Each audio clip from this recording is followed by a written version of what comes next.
Hey guys, what's going on? Welcome back to the channel. Today we are taking a look at the Marvel Legends Guardians of the Galaxy Volume 3 Kraglin figure and the Build-A-Figure of the Wave, Cosmo. But first I want to take a quick look at Kraglin's box. So of course we have a render of the figure on the front, a picture of him from the movie on the side. That same picture, now, one thing I don't understand about this is he wears this suit for the majority of the film. Why did they put him in his Ravager's suit? Because I don't remember him wearing this at all in the movie. Given it's been a while since that came out, I just don't remember him using this one. We have another render on the back with his one accessory, which you can't see because of glare. There's a little knife there. His Build-A-Figure piece. On the side, we get a picture of Cosmo and the other figures needed to build her. Guardians logo at the top, not much else on the bottom, so without further ado, let's crack this figure open. And here we have Kraglin and Cosmo out of the packaging.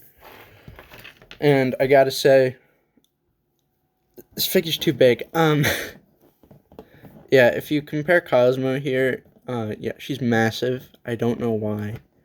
Because, like, she even towers Rocket when they should be roughly the same size. So, I don't know why that is. Kraglin, though, if I wouldn't knock him over, I will show you off his two accessories. His knife, which I set over here for whatever reason. Will the camera be able to focus on it?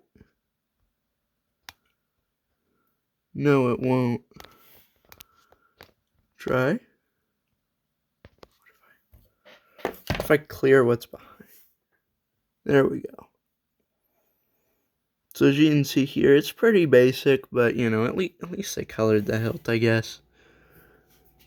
Not really much to say about it, it's just okay looking. Then you have the flying arrow, which is, it's also just fine, you know. It can plug into his little satchel right here that holds the arrow, but other than that, doesn't do much. You know, it just sits here. The other thing you can do with it is, you could put the arrow in it, I guess, but we didn't get an arrow, actually. As in, like, trying to think of the best way to put this. We didn't get, like, one to just have be resting. Now I don't know if I can get this one out. There we go. It's also very soft plastic, so it bends really easily. But yeah, if you have him, like, kind of hold it, I'm sure you can get it to look okay. So, like, you know, just throw it in his hand or something. Just position side here. Like so. Maybe? Maybe? Will it work? I don't think so. Yeah. There, you can kind of get something with that. Just, if you play around with it, I'm sure you can get it looking nice. But I don't know. Yeah, you can kind of get that. And if it's in a big display, guess what? You won't even know. You'll just see his arrow flying around. So that's actually pretty nice, I guess. But putting that off to the side, he can hold his knife on his back here. All you gotta do is just plug it in like so, and you're done. So with the accessories out of the way, I'm going to quickly show off the articulation this figure has, because it's also okay. I think that's the best way to describe these two figures, is just okay. But Kraglin here can look up about yay high. Look down, not really at all. I'm trying to just look straight. Arms go up. Well, one of his arms goes up into a T-pose. There we go, both of them are up. What is that? Oh. Apparently that plugs in on his chest. It just popped off. Both go into a nice T-pose. Biceps swivel. Double jointed elbows. Wrist do a full 360 rotation here. And I noticed my camera's out of focus. There we go. Of course, wrists move up and down. Why is my camera not able to focus on anything today? And down, and that does go for both sides. He also has a I guess, ab rotation. I don't really know what you'd call this, but nice abdomen joint here. His legs kick up about yay far. Thigh swivel. Double jointed knee. He does not have a shin cut, sadly, but that would have been nice. His foot kicks out that far, kicks up that high. He does have some good old ankle pivot going. So putting Kraglin off to the side here and looking at Cosmo. For Cosmo, her head can look up and down with decent range in the helmet. I think you might be able to get better once you get it off, which I will also show, because I like her better without the helmet being on, because it just really makes her oversized. Legs move out like so you can get nice and sprawled. They can do a full 360 rotation. Of course, again, every leg does so, just making sure to show off most of them. She does have a single jointed knee, which is a pain to bend. There you go, you can see it like that. Another little joint right down here, just bends back and forth, along with her paw to move up and down, and I do believe it has a slight pivot to it, which is, it's nice, you know? I think they did a good job on Cosmo. Would I have liked her to be, smaller? Absolutely. But we'll probably just get a re-release later. And because of how she connects, you can make her sit pretty well. This joint doesn't do a whole lot, and it came as one piece, so I'm not really sure. Like, you can't really twist it around too much. It doesn't... Oh, it's okay. The motion's getting better as I move it more, I guess. But, yeah, it's fine. Back leg kind of does the same thing as the front one, up and down motion, and the paw is the same, back and forth, and a slight pivot to it.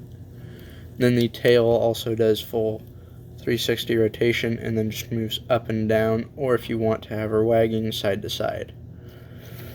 So as I said, I would take Cosmo's helmet off, which you can't do if her head's on, so you do have to pop that back off,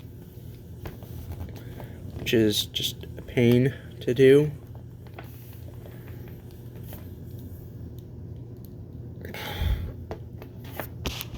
There we go. Had to pull her a bit closer to get it, but we got the helmet off, and I think you all can agree with me that that looks so much nicer. Let me move the camera down a little bit. There we go. Yeah, the helmet's just so big and bulky that I don't think it really fits, and to my knowledge or memory, I don't ever think she wore it even. So, yeah, it feels kind of useless. And I do like the face sculpt they have for it. It looks nice.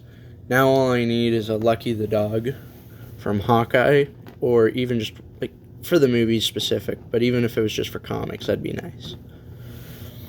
Get a Lucky figure now that I know they're willing to make some animal ones.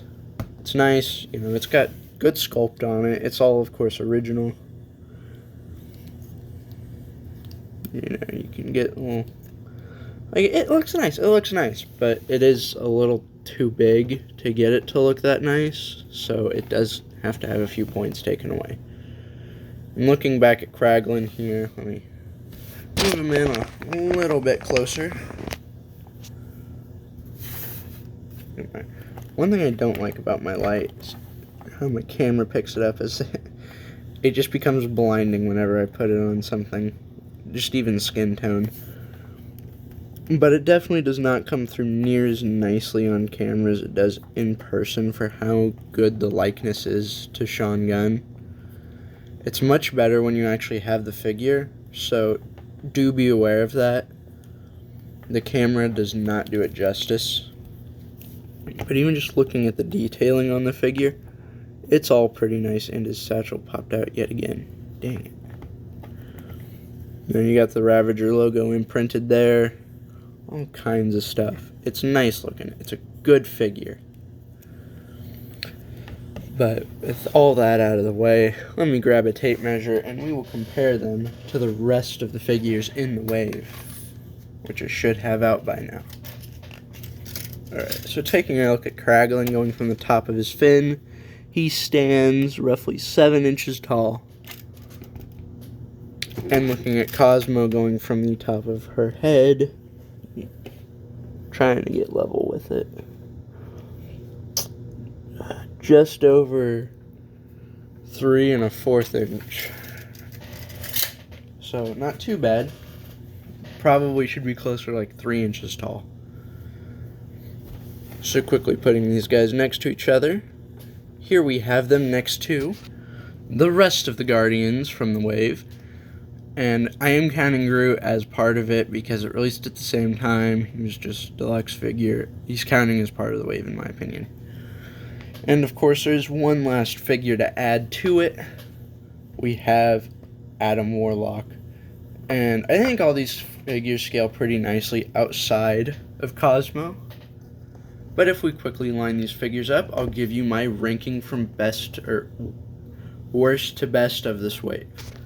And here's the wave from worst to best going like this. Of course we have Cosmo in last. Just oversized is the big issue with it. Otherwise it'd be higher. Mantis just doesn't have enough accessories. Same with Kraglin in my opinion. Adam Warlock doesn't have a lot of accessories either. But I like his design. I think the face is pretty good. And then of course we have Rocket. And as much as I love this figure and it pains me to put him so low on the ranking for all of them, that face looks like he has rabies. I don't know how else to explain it. They did better on the old Guardians 2 figure with Rocket's face. The Nebula, pretty good. Has a fair amount of accessories. Not my favorite, but it is really nice. Groot, big, chunky figure. Love those figures. If you've watched this channel for any time, you know that. Drax is kind of the same way. He's bigger, he's kind of buff. I think they got a really nice likeness on him, and he comes with all the accessories that I really feel he needs. And then Star-Lord, my favorite Guardian, has such an amazing likeness to Chris Pratt. This figure is everything I wanted, and yes, I know he doesn't have his own guns in hand.